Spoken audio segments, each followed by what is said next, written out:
అధికారులను అడిగి తెలుసుకున్నారు. పనులు జరిగే ప్రాంతాన్ని కలియ తిరిగి పరిశీలించారు.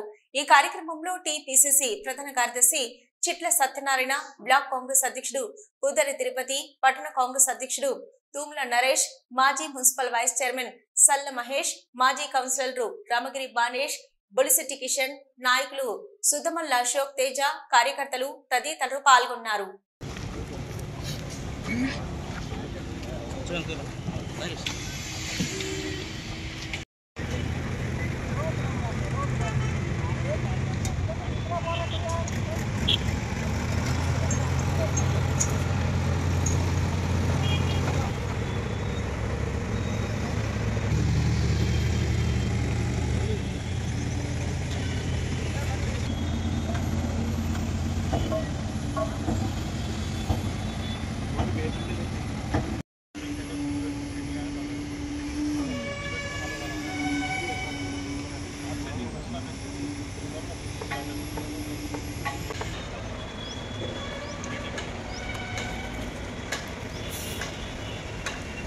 ఇంకా రావడం